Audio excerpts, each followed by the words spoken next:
Sir আমাকে কেন ডাকলেন? তোমার সাথে ওই মেয়ের একটা ভালো সম্পর্ক ছিল। আমি চাই তুমি ওই মেয়েকে বিয়ে করো, আর বাসর ঘর তোমার জায়গায় আমি থাকবো।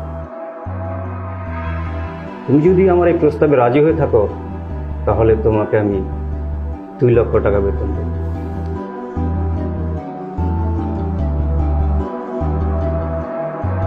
ঠিক আছে স্যার, আমি রাজি স্যার। আসি তাহলে স্যার।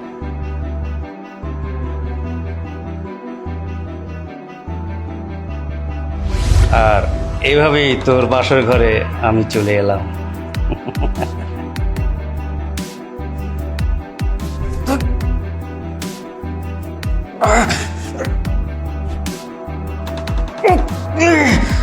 আমার গলা চলছে কেন? এখন তো শুধু গলা জ্বলছে, একটু পর তুই শেষ হয়ে যাবি সারা জীবনের জন্য। তোর কথা বলা বন্ধ হয়ে যাবে। তাহলে শোন কেন এমনটা হয়েছে। স্যার আপনার বাসর ঘর রেডি স্যার, আপনি যেতে পারেন। তোমার অশেষ ধন্যবাদ কাজটা করার জন্য।